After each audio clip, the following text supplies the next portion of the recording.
Uh,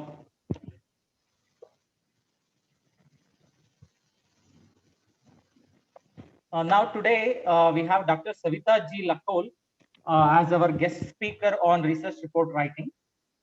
She is an associate professor in the Department of MBA JC Center for Management Studies, Sri Jayachama Rajendra College of Engineering, Mysuru. She has obtained her PhD from Coimbatore University and MBA from Mangalore University.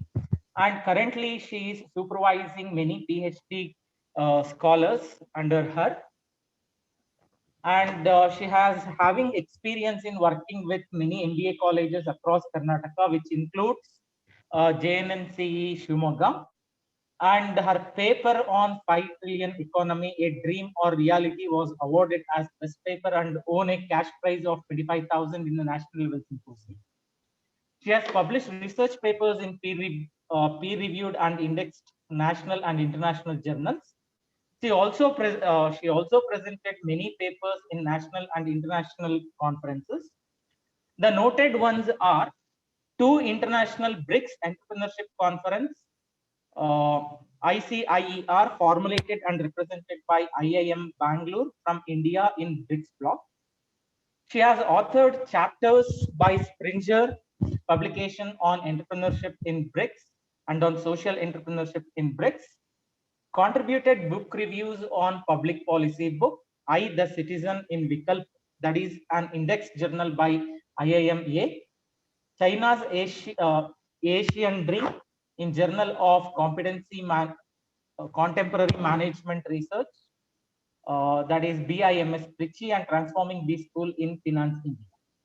She has moderated many panel discussions on varied topics, worked with startups, and conducted many entrepreneurship workshops. In addition, she has delivered many lectures on developing digital content for VTU Belagavi, which includes a noted session on financial management for MBA students, which was organized by Visvesvaraya Technological University Belagavi. I welcome you, ma'am, for this session. Yeah, thank you, Bharat. Yes, ma'am. Now you can take over the session. Yeah. First of all, good afternoon, all the students and faculty who have joined this. I congratulate Bharat for starting dot on 3 because our writing schedule was at 3. So I congratulate Bharat and thank him for an illustrious introduction that he has given to me. So I hope the students are ready for taking a dive into research report writing.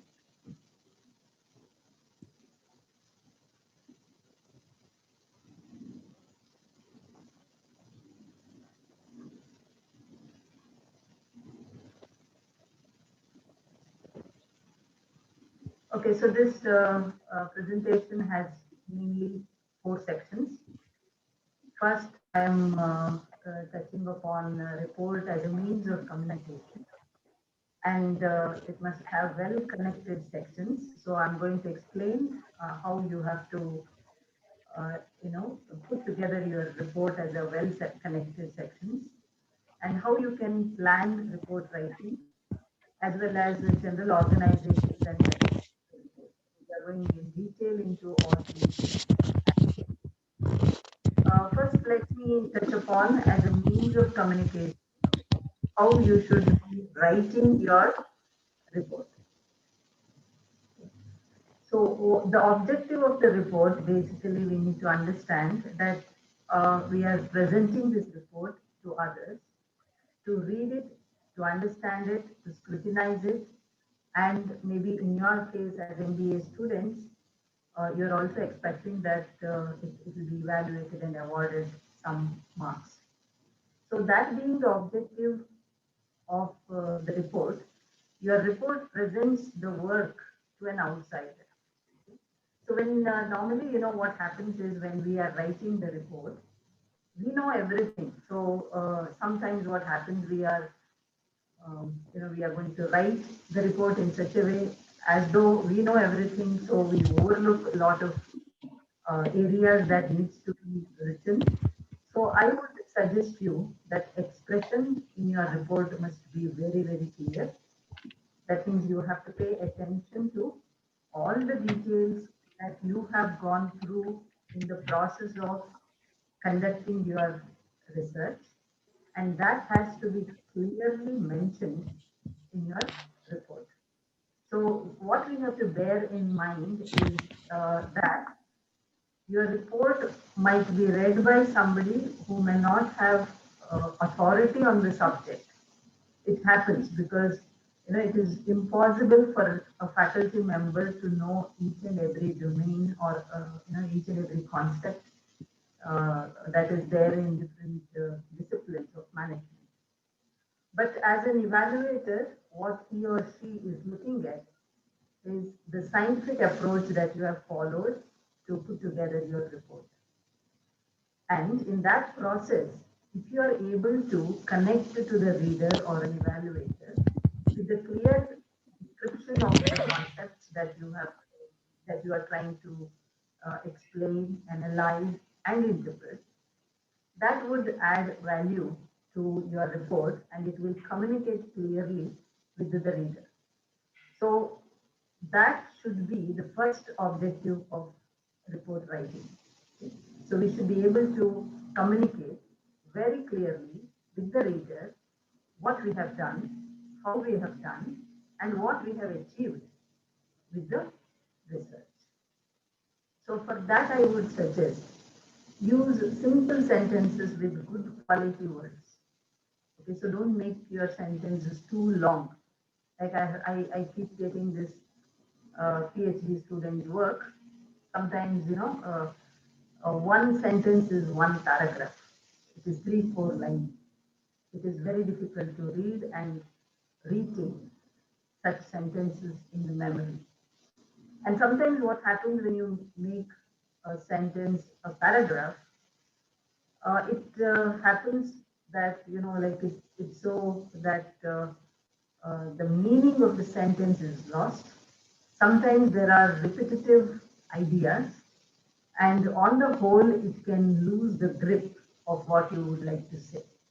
So what I would suggest is use simple sentences, smaller sentences, and use good quality words. What I mean by good quality words is don't use something like some slangs that you use in the daily life. At the same time, don't use very complicated words for a simple concept also.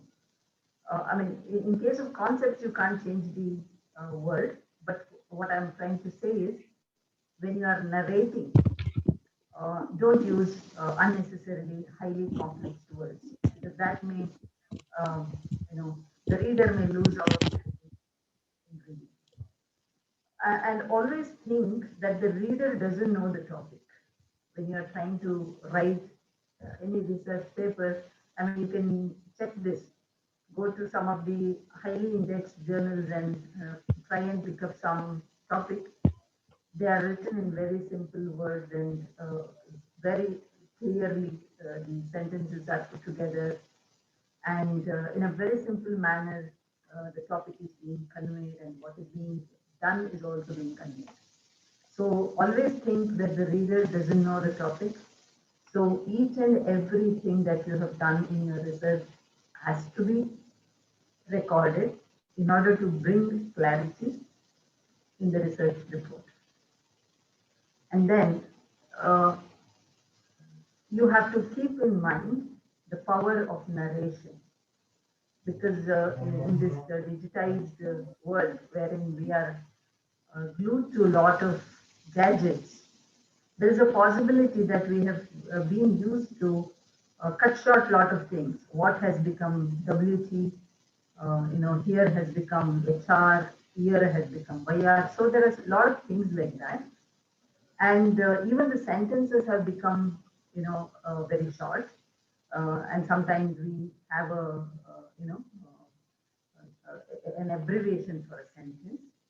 So over a period of time, what would happen by the usage of such a kind of language, I would say, is it cuts short our power of narration.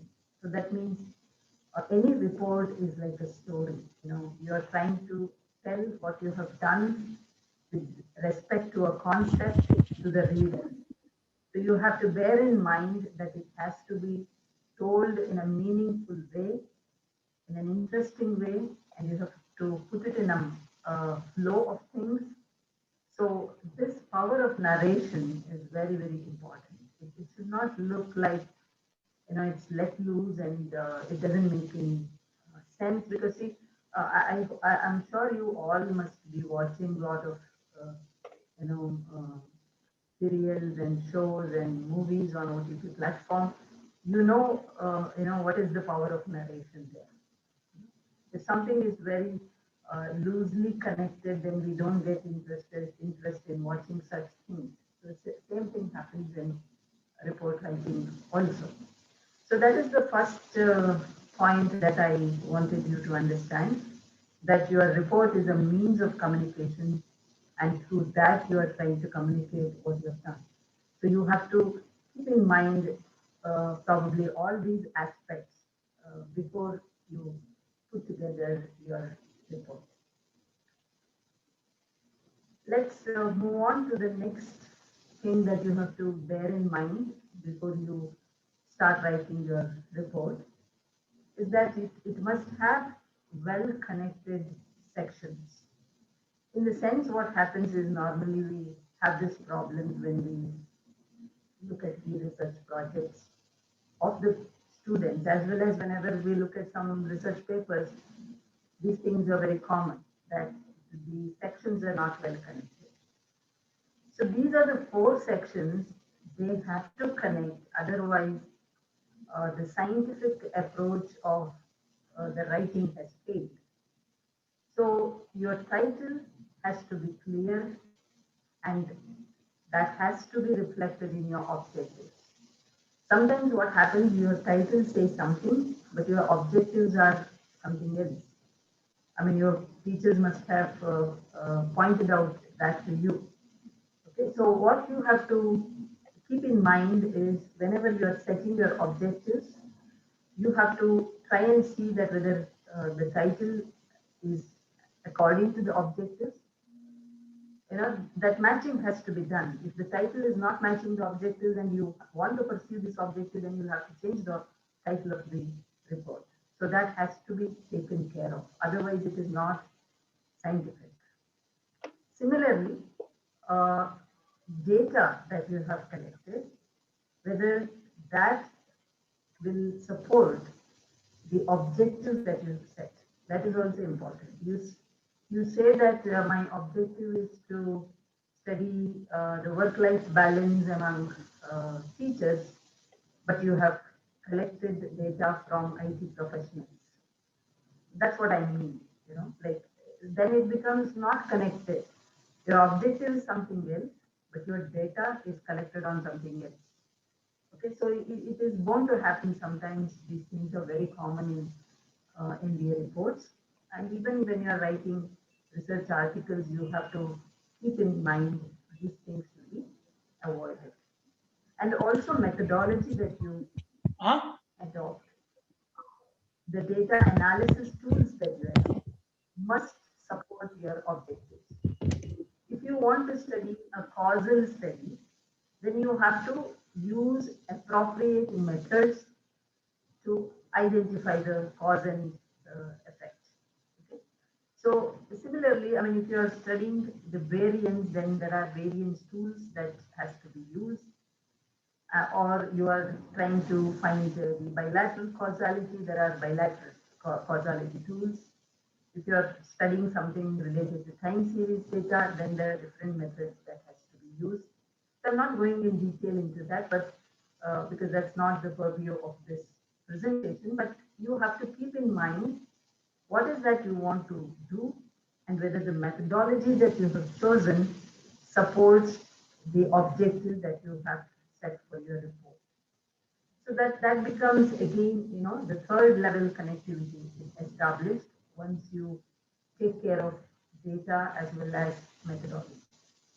And then the final section, wherein the connectivity has to be established is conclusion that you write is in line with your title, objectives, and findings. Very, very important.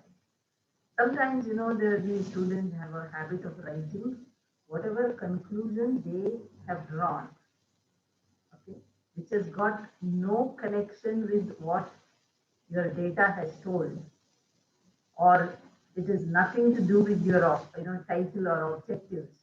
You have something in your mind and you start writing it in conclusion. So that's the unscientific way of writing a report. So your conclusion should evolve from your data analysis, and it should clearly reflect upon the objectives that you have set, and you should explain whether the objectives are met or not met, why and how. That kind of an analysis can be done there. But you can't start writing something on your own from the newspaper or from wherever you have got some information. That cannot come in your conclusion. So this kind of a well-connected sections, if you take care of, then your report will be more meaningful. So that's the second point that I wanted to drive to you before we go ahead into the detailed sections of the report. I hope that you will take care of this aspect of report writing. And the third one is planning report writing. So before you start your work, or you start putting together your report, how you should go about doing this. You have to collect relevant papers from good journals. What I mean by good journals is, if you go and Google, either in Google Scholar or in Google, you get a lot of articles and you don't know whether they are good journals or not. So there is one way, how you can identify good journals. One is either go by the publishers who has published this journal, or use some list of indexed journals. Okay? So there's two things you can use to identify whether the journal or the paper that you have taken is a good journal or not. I would say, how to identify the publishers. In the management discipline, there are certain good publishers like Emerald, Sage, Springer, Elsewhere, or even in the science. So these kind of Francis and Taylor. So you can be sure that the journals published from these publishers are of certain quality, good quality. So the second thing that I said is you can also refer to indexed list. If you just go and Google ABDC listing, you will get a Excel sheet. So there you have rankings of the various journals, which are mainly of from the business management and economics and finance and that domain. So you can easily filter out the kind of journals that you would like to refer to. Say, for example, if somebody is looking at human resource, then you can use filters and take only those journals which are in the area of human resource. And again, in human resource, if you're looking at particular area like training and development, performance management, things like that, then you can narrow down. The same thing holds good for even marketing and finance. So for example, in finance, if you are only looking at behavioral finance, then there are journals only dedicated to behavioral finance. If you're looking at entrepreneurship, again, there are entrepreneurship journals which you can refer to. So like that, you can sort and look at only those journals which are in the indexed list. Okay. So there's one advantage of referring to good journals. Okay, there are some papers which you just Google and get. They are about 4 pages and written by some students and written in a very haphazard manner. You have to say no to such papers. why I'm saying this is, these papers may be looking, looking at it, you may be feeling that it's very easy and let me do something like this. But they are, I have seen such papers, they're neither scientifically written, nor they have strong methodology, nor can give you any better idea. So if you want a better clarity on how to do and how to connect things in your report, then you will have to look at good quality journals. That will clarify a lot of things. And in the next section also, I'm just mentioning those things. Why should you look at good journals? And let me tell you, if it is a good paper, good study, it will be about 15 to 20 pages work has gone into that. Then there is a quite rigor has gone into the work. And then identify good publishers. I've already told you who are the good publishers to watch out for. And identify the most important model papers and classify them for future reference. What I mean by model papers is, when you look at some domain, okay, or you are searching on a particular concept, and you have fairly want to study something in that concept, and when you are searching, you should use appropriate keywords. I'm sorry, appropriate keywords to select the papers, and based on the papers, you will have to identify the most important model papers which you can fall back for the future reference. Okay? And then you will have to classify them for the following purpose in the future. You should, when you look at these papers, you should find that, okay, this paper is useful for me to write an introduction. The very good points that this paper brings out.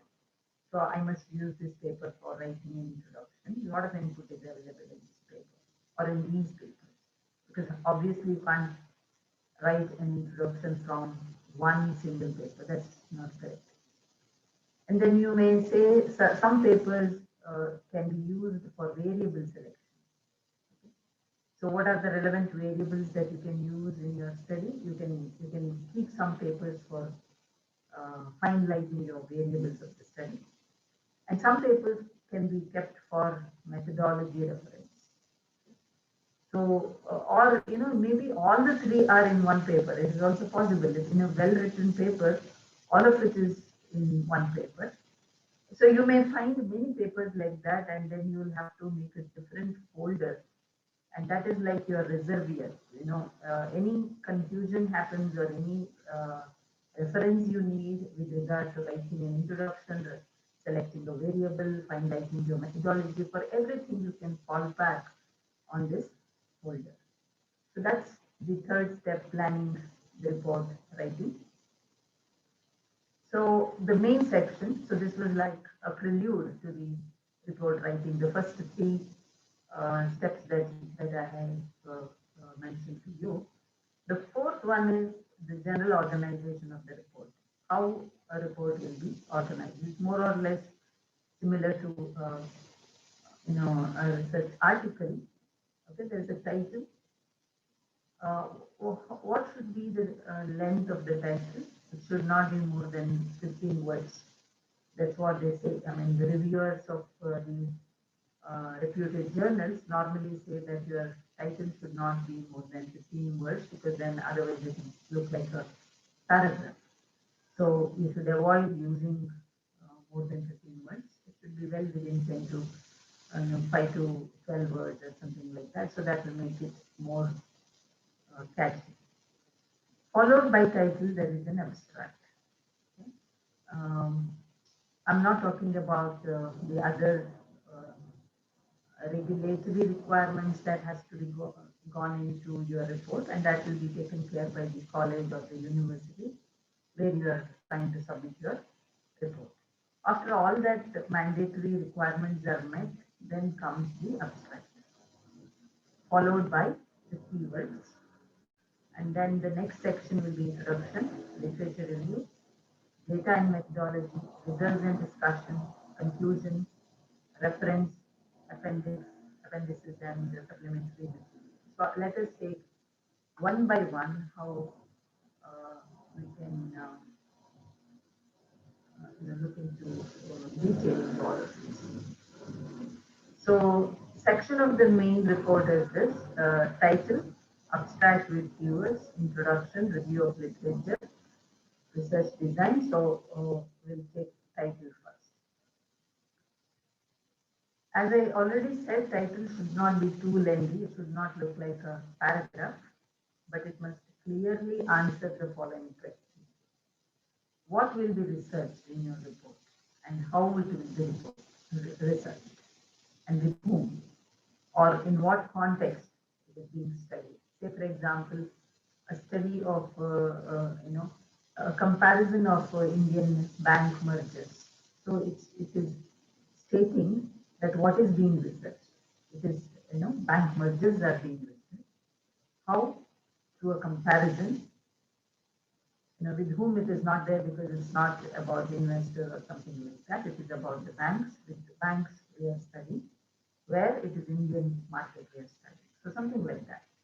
So it has to clearly communicate to the reader what you have researched, how, what is that you are studying, and then in what context you are studying under. Abstract. When you write an abstract, it should be, it can be lengthy for a project report. If it is a research article, it has to be between 200 to 400 words max. But in a research report or a project report, it can be between 400 to 600 words. And it should have the following 8 elements. Okay. Start with a brief theme sentence to originate the reader. That means about the issue overall that you have addressed in the article or in the report. You have to try to give a kind of a snippet to the reader that what you are trying to explain to the reader. So in that you should give a brief introduction of the concept, why it is important, why this study has to be done at this point of time. So certain kind of argument you can build with the brief sentence. Then indicate main purpose or aim of this study. State the importance of the study. What are the implications of the study? Because any study that is being carried out, it should have an implication, usefulness, either for academic, that is theoretical implication, or practical implication. So why it has to be studied? What is the methodology?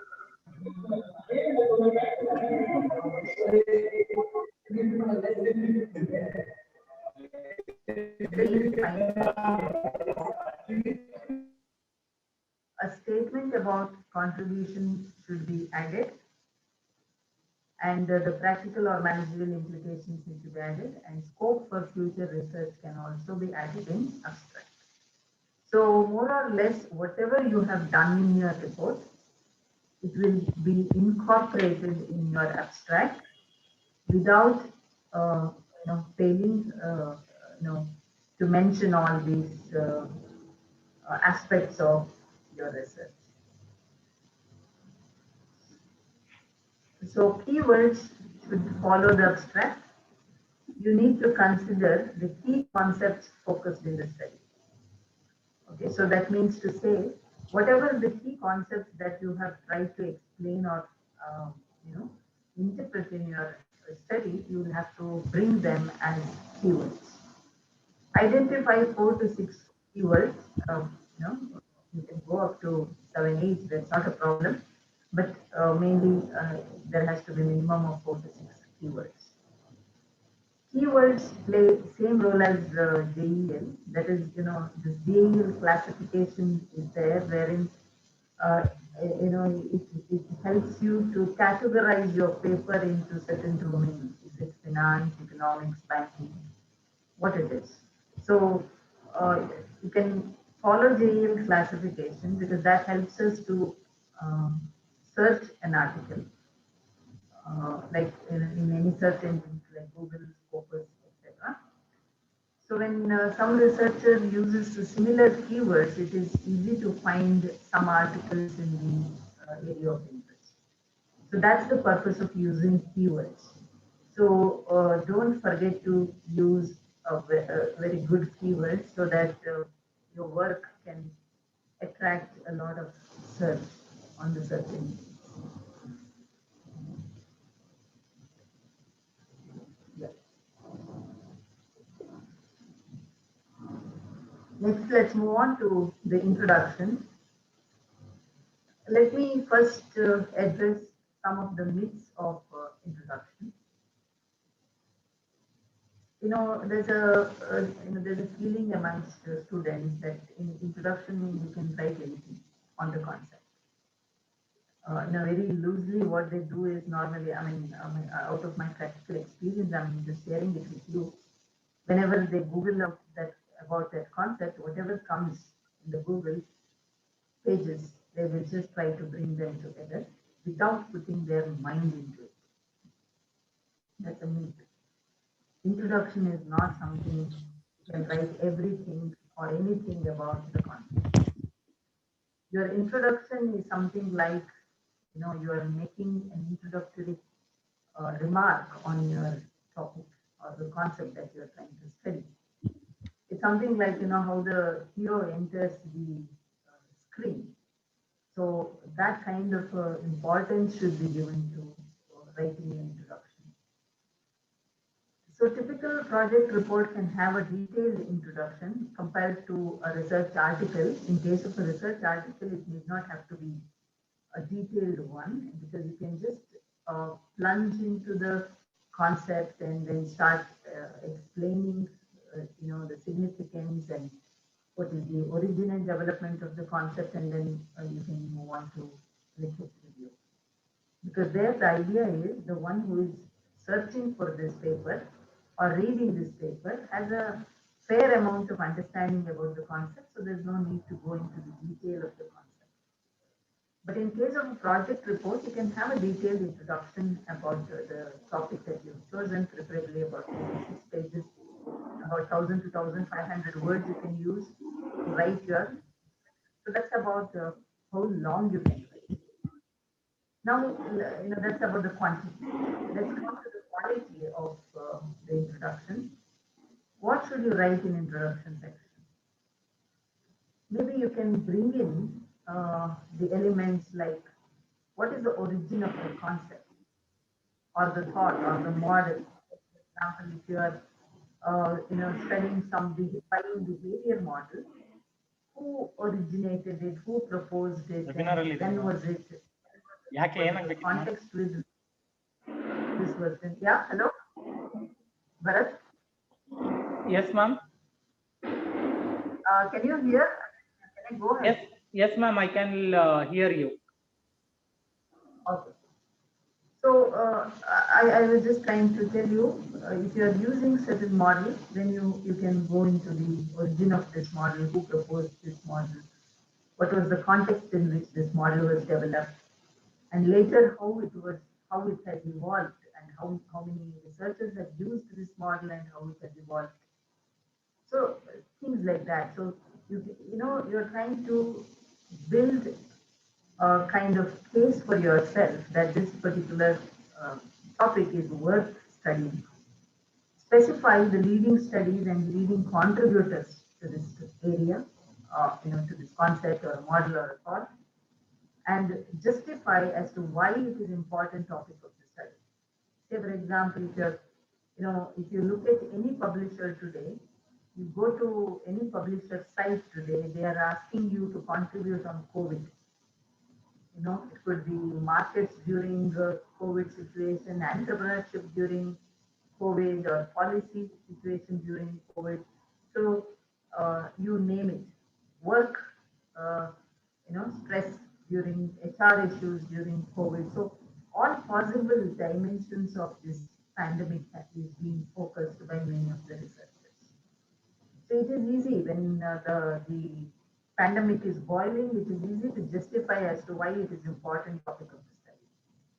But if you are, I mean, in this context, it's very easy. But let's say today you would like to conduct a study about demonetization.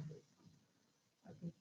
So how demonetization has affected certain sectors or affected the performance of banking or markets or the job market, etc., MSME, and things like that, then you will have to bring justification as to why it is important topic of the study, why it is important that we study the impact of demonetization on a particular sector that you have chosen, and have you seen any evidences of this, that this is worth studying?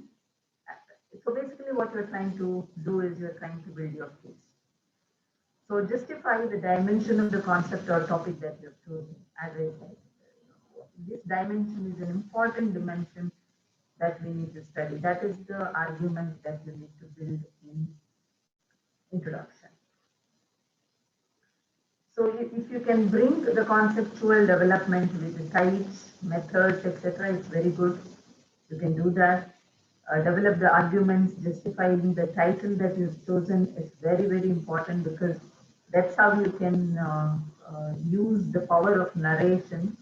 So that's when it looks that it is very tightly written, that you're not going out of the track and you are within the track. And in the final section of the introduction, present the chapter scheme. Always write connected statements to the next section of the report, because introduction is your first main section of the report. And in the final section of the introduction, you have to present the chapter scheme. That means how, what follows the introduction. Normally, literature review, data analysis, methodology, data analysis, and conclusion will follow the introductory chapter. You will have to present this chapter scheme in the final section of the introduction. And always you'll have to write the connecting statement to the next section of the report, that in this case it is literature review. So you may write a simple sentence like a detailed review is presented below, something like that, so that the reader knows that you are smoothly going to the next section. Otherwise, sometimes normally what happens is people write in such a way that they abruptly stop at introduction and out of the blue they start discussing about the literature. So that should not be done. So you'll have to transit smoothly to the next section. That would make your, that would strengthen the power of narration. The report will be more meaningful and readable if you do that. Okay, then review of literature. Myths. I would like to talk about myths of review of literature. See, especially the students and even some research articles, you can find that they think that if you can haphazardly put together some of the work abstracts that has been done, your review is over. Okay, normally students come and ask, can I do 7 papers? Can I do 5 papers? Can I do 10 papers? That's a very, very wrong way of approaching the review of literature. Okay? So if you are trying to do a good study, don't do any bargain here. This is not the area that you need to bargain. Always remember that when you go to buy something, you don't ask the shopkeeper that please show only 2, I will take 1. You always ask for more choice. I think you all will agree with me. We can discuss about this later. You can drop the questions. I'll be glad to answer them in the end section of this interaction. So as you want more selection, you would like to see more choices, and then you want to make a selection.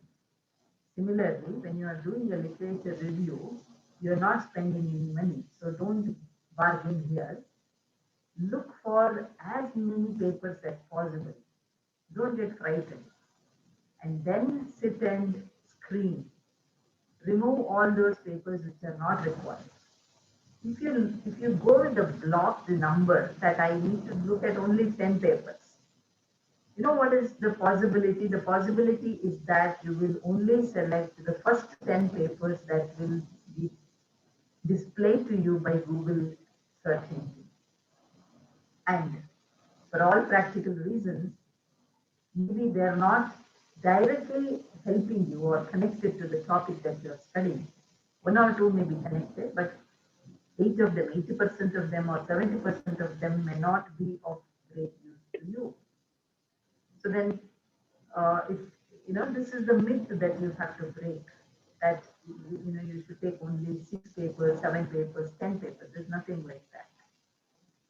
Just look at some good quality work. They would have, tens and sometimes hundred of papers are being referred.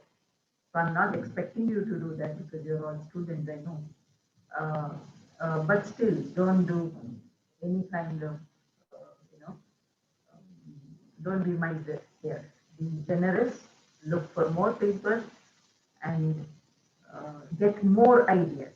And the chances are like you will pick up a very good quality papers which are directly connected to your topic, the more choices you have. And please remember, review is the soul of the work. If you do the review properly, you get fantastic clarity as to what is the topic is all about, how it is being studied, how you can make your pitch. It helps you in a great deal. So it eases out a lot of problems, challenges that you face during your research. So review is the soul. So you have to invest a lot of time in the review because we normally in the research field, we believe that data analysis is donkey's job because once you know what you have to do, today there are tools to analyze data, and within a day or half a day you can turn out your analysis. So that's not a big deal. But to know what you have to do, how you have to do, that is being helped or facilitated by your review of literature. Your review of literature gives you that strength, that clarity, how to go about, what should be picked up, and what kind of analysis can be done. So a lot of ideas will come from review of literature. So spend more time in the review because once you are clear, data can be collected in few days, 2-3 days. In case of finance, if it is a desk job, it can be collected in few days. If it is a survey study, then you will have to take some more time. But that's fair enough. But you'll have to spend a lot of time in the review of literature. So what is the prerequisite? As I said already, collect as many papers as possible. Undertake an initial screening. Initial screening means you just look at the title, just read the abstract, find out whether that paper is going to be useful for you. If it is useful, keep it in a folder. Otherwise, move it to a different folder. Okay? And based on the screening, segregate them and maintain separate folders. That means to say, like as I said, what kind of separation should be done. In the initial slides I said, the folder that is useful for writing introduction, variables, methodology, or overall, this paper is very, very important. You can name like that and keep it in a different folder so that you know that where you have to look for answers whenever you need clarity.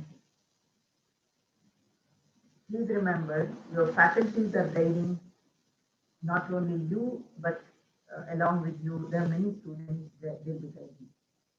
They won't remember what each and everybody is doing. The simple reason is there is no consistency in the interaction between the student and teachers. The student will come once in a month. By then, teacher would have forgotten what you are doing. So that you don't expect that the teacher will, will remember whatever you are doing, and the moment you go to him, he will be able to help you. So that's going to be the distant reality. So what you need to do is you have to develop your own systems to support your work. So that is possible with this initial screening and separating them based on your requirement. So you must start with an overview of research. That is, overall observation of the topic is necessary. Okay. So for example, I can show you here one more paper. What is the overview of the review and how the classification can be done.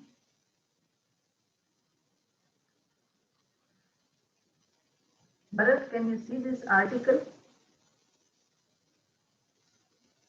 Yes, ma'am. Okay. See, here, whatever we have discussed, it's all been highlighted here in the abstract and in the introduction. I mean, this is a research article. This like review and introduction has been embedded. There are some papers who are written like that. You don't understand where the introduction has ended and where the review has begun. So here, look at this. Structural differences between Indian and US banking industry.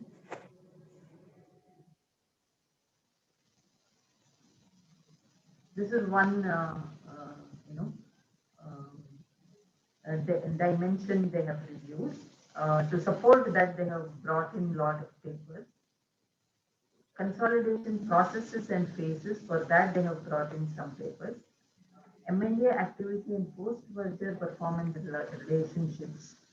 They have brought many papers for that.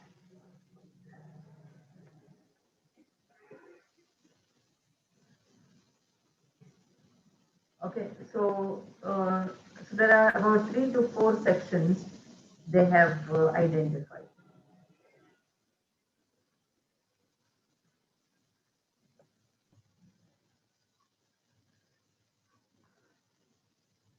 Okay.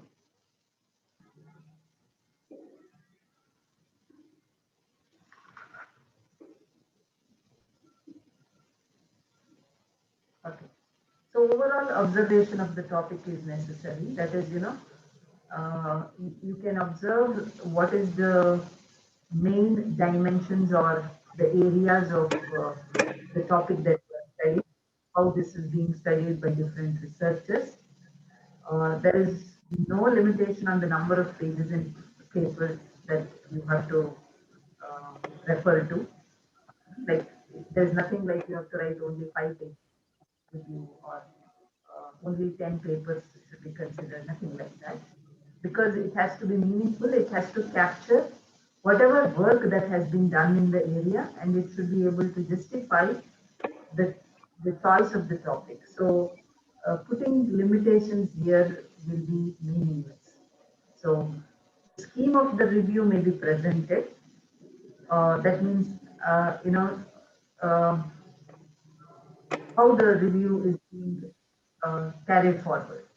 Say, for example, recently we wrote a paper on MSME sector performance in India. So what we have done is we have gone about reviewing how MSME performance is. Okay. We identified that there is MSME firm performance is being studied more.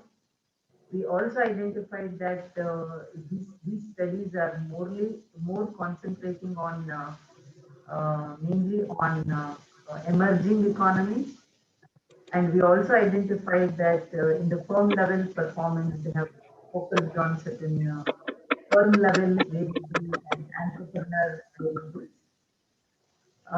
And we identified that the sector performance is not being studied. MSME as a sector is not studied much. There are 2, 3, there were mainly few papers were focusing on this aspect, and mainly survey studies were there. So we had to identify the order in which we wanted to present the report. So what we did is we first presented MSME firm performance, And what are the variables that were considered? Firm level variables, entrepreneur specific characteristics, and then what macro variables the survey studies have identified. So in this order, the review was presented. And finally, we presented macroeconomic factors affecting the MSME sector and how different papers have discussed about different macroeconomic variables. So, for grouping things like that, that is what I said. First, you have to look at a lot of papers, screen them. For that, you need to spend 1 or 2 days. There is no necessity that the moment you get a paper, you should write on it. Collect all the papers, spend some days with it, scrutinize it, classify it, make an order, understand the order in which you have to present, and then start writing. So for this, I would suggest that you look at some good papers, identify how they have written. That will give you a lot of idea as to how your review has to be written. So that's an intelligent way because since the topic on which you are studying as well as the reviews, if you are able to make some sense out of the review style, and then you can follow certain style that convinces you or that is found suitable to you. So I would suggest whenever you are reading or going through a research paper, you please also pay attention to the way in which the things are written or the sections are presented. So you can pick up some style of writing by doing that. And mainly, I would also suggest you that you present your studies in a chronological order. That's very important because that will give an idea how this concept has evolved over a period of time. So whenever you write a review, once you, as you go on adding the papers, you should remember that which are 2010 studies, which are 2012, 13. So it has to go in a chronological order. So the older year should be the first, and the newest study should be in the last, so that the reader will get an idea how this concept has evolved over a period of time. Even if you're making sections, even in the sections, you can follow this particular chronological order so that you will bring a certain amount of clarity as to how the concept has evolved over a period of time. Okay. And coming to the end of the review of literature, so towards the end of the review, you have to present the gaps and that are highlighted by recent papers. Please remember, I mean, this is a very, very crucial section, I would say. Even I have seen in many of the research papers and even in PhD reports, they pick up the gaps, which is 2010, some author has said. That is not a gap. Between 2010 and 20, already one decade has passed. So, there could have been many studies which you haven't taken hold of. So it doesn't mean that the topic or the gap is not being addressed. If you really pick up some gaps, which is 2019-20, that makes sense because we are already in 2021. So the recent gaps have to be identified. So when you are mentioning it as a gap, please don't put the gaps from 2000, 2004, 1997. I've seen that, in serious reports, they have made this blunder. This is a blunder, I would say. So pick up the gaps from the recent study and establish your topic as a concluding remark of the review section by observing all the studies and what is the new that you are trying to propose. So how is your area of study or the research question that you are proposing is different from whatever review that you have carried forward. So you can also propose a conceptual model if you have a conceptual model to be proposed towards the end of the review of literature. So I have spent more time on review of literature because this is very, very important. We have to be quite generous in spending our time on this, because that will, as I said already, I will reiterate that this will help you in a big way. The next section is data and methodology. So based on the gap you have already established that this is a topic that you would like to study, and now the matching objectives should be proposed. So you can propose your objectives numbering them is the most common method in a report. But if you're writing a research article, normally we don't mention our objective as a 1, 2, 3, 4. We write it as a sentence or as a paragraph if there are more than one objective. And if there are any hypotheses which are derived from objectives, you can list them alongside objectives or just following the objectives. And then you can mention which are the variables considered, and you can also describe the variables, because that's very important. Okay. So what are the variables considered? What is the type of the study? Is it causal study, descriptive study, exploratory study, analytical study, comparative study? What kind of study is that? So you will have to explain about it, how it is going to be done. Data sources and collection method has to be specified, whether it is primary data, secondary data. If it is secondary data, how you have, which source you have used, how you have collected, what is the unit of analysis. That means, is it an individual, an organization?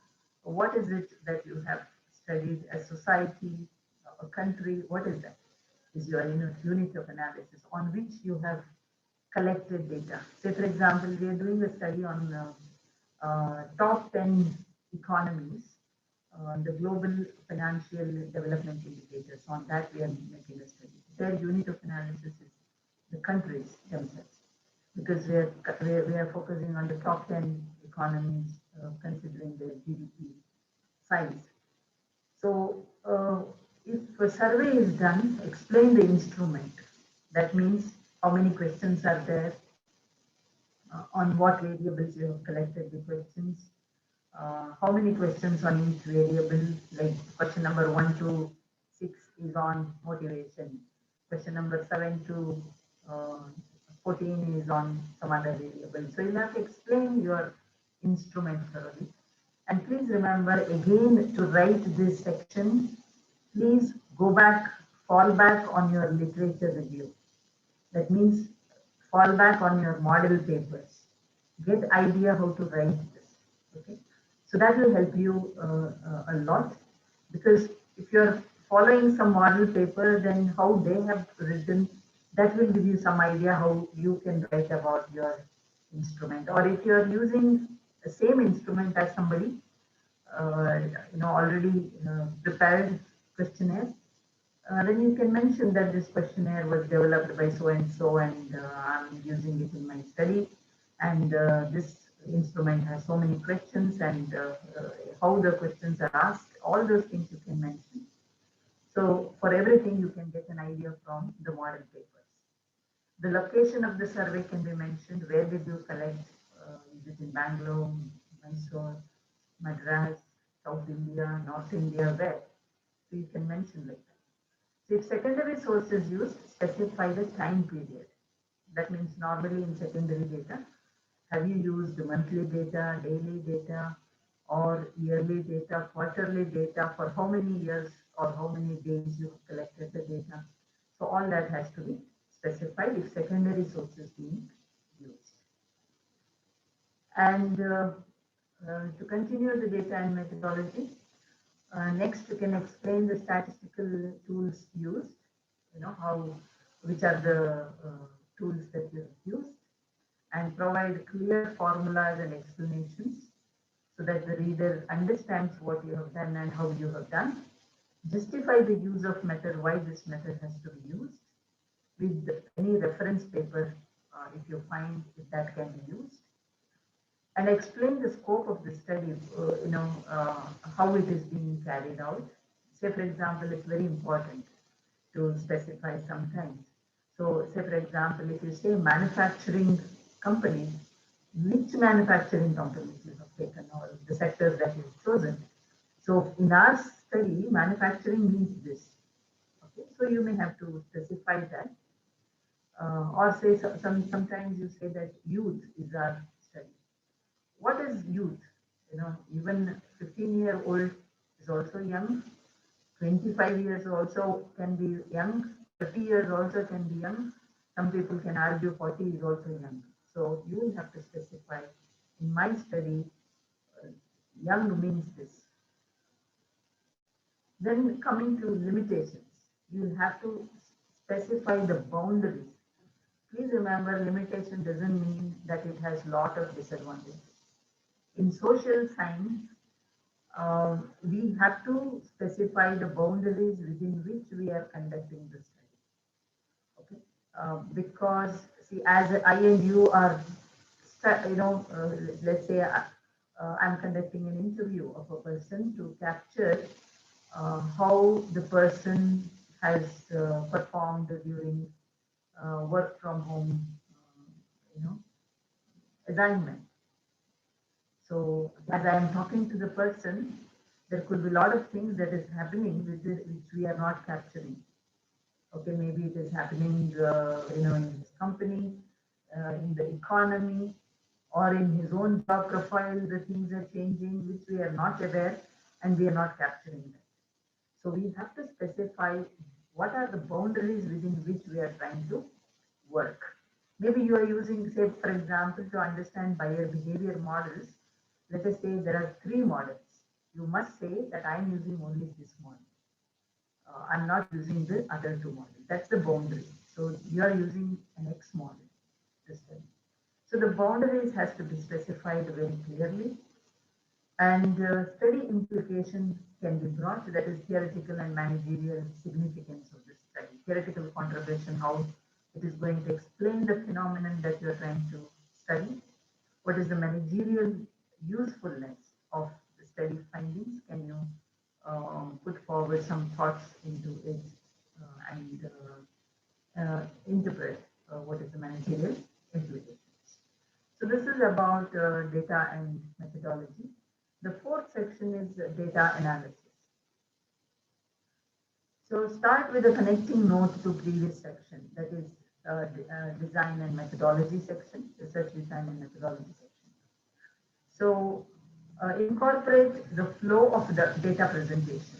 So please remember that when you start data analysis, there's another myth here. They'll jump to tables, because it is data. So no English required, so no explanation required. So suddenly let's jump to tables and start presenting tables. That should not be done. You have to first tell the reader how the data is presented. That means first I am presenting descriptives, and after following the descriptive, what you have done. If you have done a factor analysis, why you have done a factor analysis, and what after factor analysis, what you have done. All those things have to be explained. So incorporate this flow of data presentation in the starting section of data analysis chapter, and then start presenting your tables one by one. And numbering and heading of table is must. You have to pay attention to appropriate headings, and continuous numbering is appreciated. And explain the inferences drawn from statistical analysis well. Sometimes, normally what they do is they just put the table one by one and they leave it. Please remember, numbers do not have anything to say. It is I and you who make meaning out of numbers. So you will have to infer your analysis, your observations based on the statistical results, and how they are going to prove or disprove the objectives that you have identified. That's the job that we need to do when we are writing the report or when we are writing the research article. So I think that's very important that you bring out the inferences from the analysis.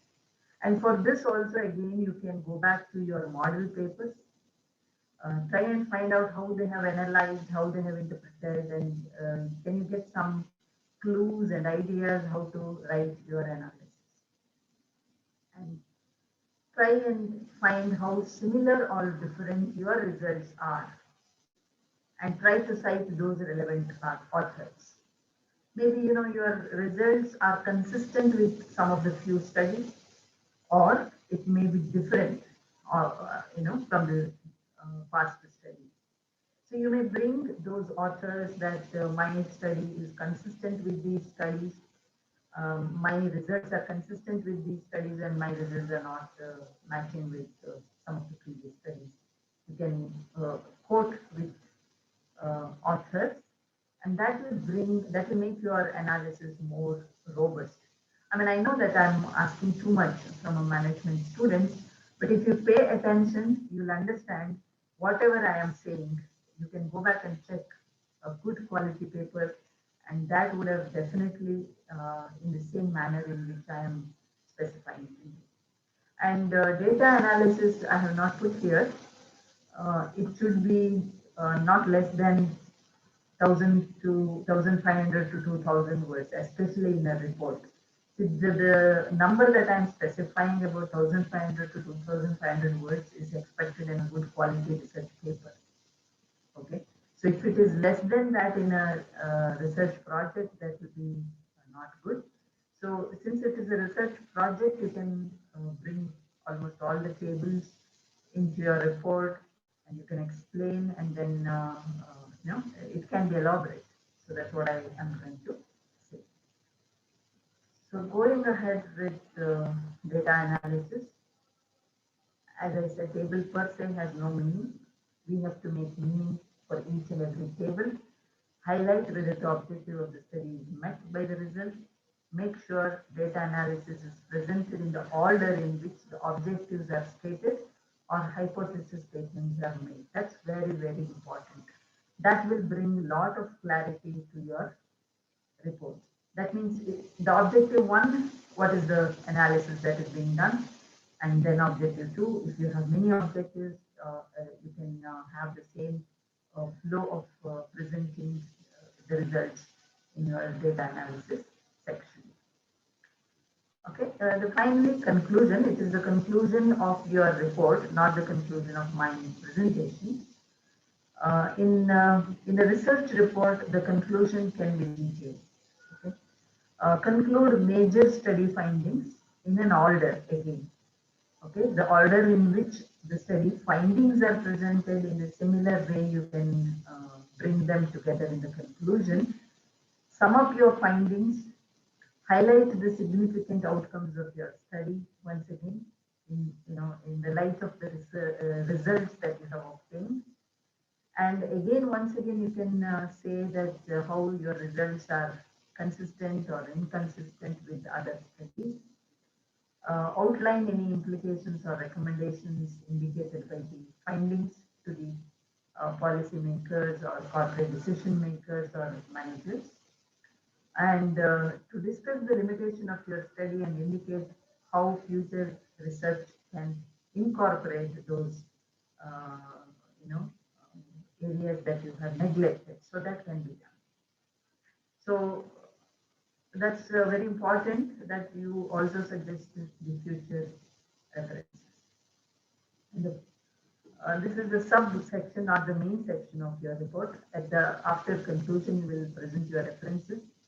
List all papers alphabetically, all the reference materials that have been cited in the text of the report must be in the references, including if you have used any web links or something like that, web sources, that has to be mentioned. And I would suggest use the recommended style of referencing.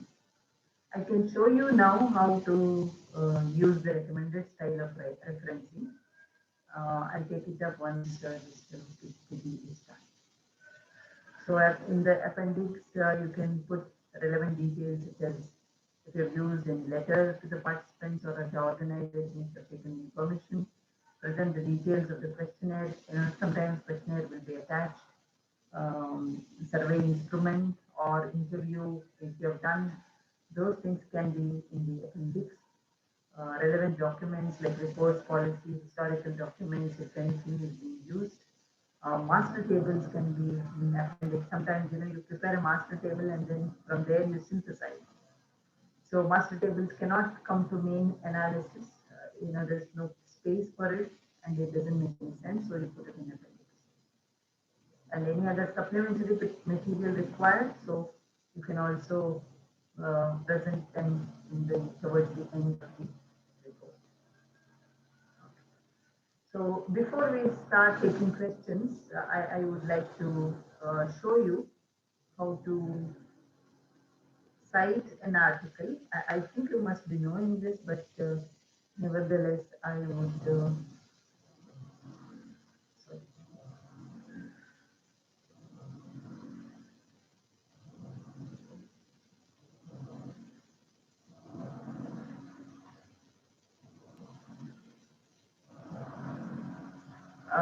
Bharat, can you see? Yes, ma'am. Ma'am, now something Okay, open. Some web page open, right? Yes, ma'am. New tab is open. Yes.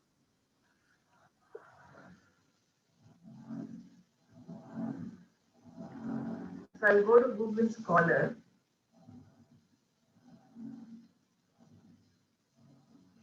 Okay. You can put your article, or when you are collecting the article also you can do that. Or once you are done with all the articles also you can do this. That means when you start putting the reference of the papers that you have referred in your article, you can use this. So there's two commas here, right? Right. Can you see, Bharat, what I am doing? Yes, ma'am. Okay. So in the Google Scholar, you can directly take this, click on this. You get different styles. Style, Chicago, Harvard. Mainly we use APA style. So you can click on this and take this reference. Okay. So this is one way of taking the references and put it in the end of your paper. And there are many softwares which you can try, like open software which you can download, like Mendeley is there, which is quite handy. I mean, you may have to spend some time, learning it, but then it becomes easy once you get used to it, because you're all used to using gadgets, so you may learn it quite quick how to use Mendeley software.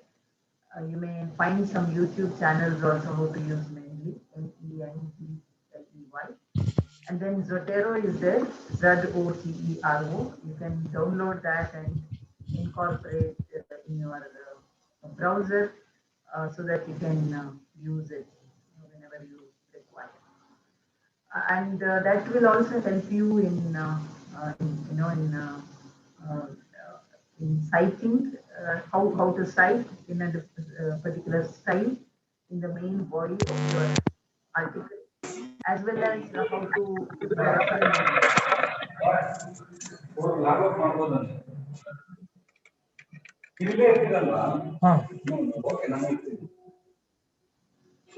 Okay, so can we open it for any questions for last 5 minutes? Bharat?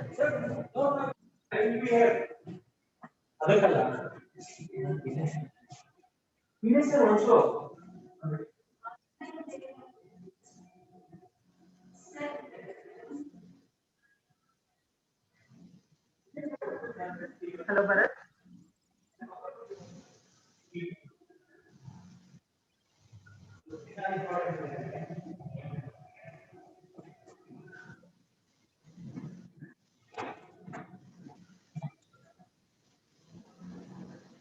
Bharat, Yes, ma'am. can we take some questions? Is it Yes. possible? Yes, ma'am. Okay. If they want, they can put it in the chat. I can be able to Yes, I request answer them. participants to ask questions. You can type your questions in chat, or you can unmute yourself and ask questions.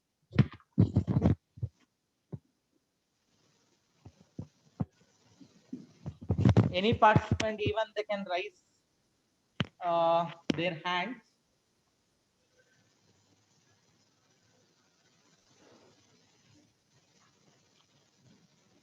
No one.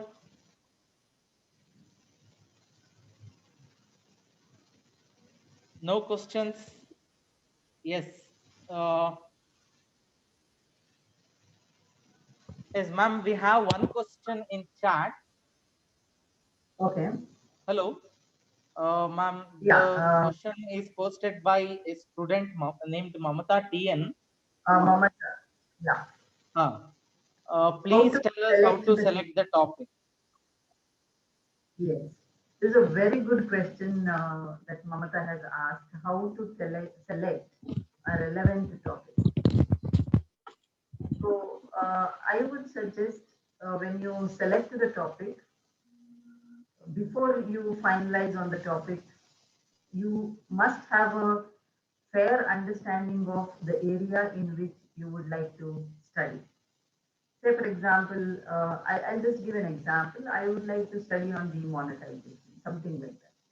So maybe you can start a blind search of papers just to understand what all papers are there in the area of demonetization. And then what you can do is you can narrow down on a particular topic. That would be, more easy to go about. That is one way of doing it. When the area that you would like to study. Say, for example, I would like to study behavioral finance. Behavioral finance is such a large, a body of literature is there. How will you go about choosing one? So then you may have to look at different papers, find out what is the topic that you want to study. That's one way. Secondly, how you can select a relevant topic. Maybe you'll have to pay attention to what is happening around you. Maybe some latest development that is happening. You may be interested in studying that. So such things can also be taken up for studying. Something like, presently the pandemic situation. Everybody is trying to write on pandemic situation. That's a new area. So you can find some topic in that and then start your study on that. So that is the second method by which you can select a topic, relevant topic. And say, for example, sometimes some policy changes can motivate you to identify a certain topic. That is also, very relevant field of study. Then you can choose a particular topic. Thirdly, I would say you can make a small research about what are the hot topics in the area of finance or marketing or HR. Mostly, I mean, if you read through Harvard Business Review or latest journals, if you look into, you will get an idea as to what is the topic that you can select. As I already suggested in my literature review, that you must not choose a gap which is there in 2014. You'll have to choose a gap which is there in 2019 or 20. So for that, what you can do is you can go to a journal website and then you can find some abstracts there or full papers. There are ways in which your Professor Bharat knows how to track the URLs, and you can take his help how to download certain papers where the papers are not readily available. So you can take his help and download those papers and go through it as far as possible through the recent papers, and that will help you in identifying your topic. I hope I have answered her question. Thank you, ma'am. Yeah.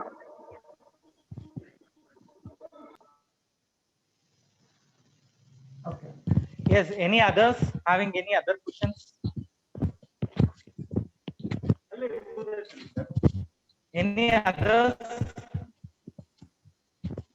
Yes, ma'am, I think we have another chat. No. No, okay. I see her chat there. Thank you. Okay, I'll Ma'am, sum up then.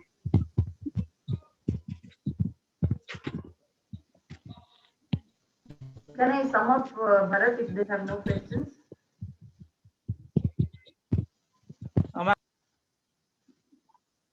Can I conclude? Because I haven't given my conclusion. Can I conclude if they yes, have no ma'am. questions? Yes, ma'am. No students are having any questions. Yes, okay. We looked at the different sections of the report.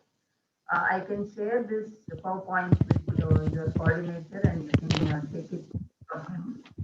And what I would suggest at this point of time is if you are writing your research report at this point of time, please bear in mind whatever I have suggested, that your research report has to be written well. Try and avoid copy pasting any information in your report, because I'm sure your reports will go through a plagiarism check, and after beyond certain level of plagiarism percentage will not be accepted by the university. So all those possibilities are there. So you will have to, as far as possible, try and make your own sentences, be it introduction, be it literature review, or data analysis or conclusion. Try and make your own simple sentences. Writing a complete report will give you uh, good exposure to how to make a report and how to put things together in a scientific manner. As a manager, it will give you a different perspective as to how to look at a problem, how to identify supporting data, and how to take a decision based on data. So that kind of scientific approach you will be able to learn if you write your research report in a meaningful way. So don't think that research report writing is a simple exercise. It's not going to help me in my future job. There's nothing like that. This particular exercise will definitely change your perspectives of looking at things. I have seen tremendous change in my students, the way they write their assignment after they submit their project work, because the way they write their assignment is completely different than how they have written before they conducted research work, or how after they have completed their research methodology workshop. We have a research methodology workshop in our CMS. So the post report writing, the way they approach things will change. And as a manager, you will have to adapt yourself to take decisions based on certain data crunching, making meaning out of data. So this whole process of writing a meaningful report will come handy to you to in your future endeavors. In addition, I would like to add that if somebody is trying to become an entrepreneur, you will have to write your business plan. Even when you are doing your business plan report, you will have to do a lot of data crunching, and you will have to do a lot of analysis, and based on the data analysis only, you will have to take a decision whether you have to go ahead with the business idea or not. So hence, this particular exercise has a lot of advantages to you as a student, And if you go through this with a bit of seriousness and with a learning approach to it, I'm sure you will benefit from this tremendously. I thank the management of Cheshire Institute of Management for giving me this opportunity, and also I thank your coordinator Bharat for providing this opportunity to share my thoughts on this topic. I'm very glad that I was able to interact with you guys on this online platform. Thank you. Thank you very much. Thank you, ma'am, for Over to you, addressing our students, ma'am. Oh, thank you, Bharat. Thank you, ma'am. Oh, Okay, shall we? yes, ma'am. We can end the meeting, ma'am. Okay. Okay, ma'am.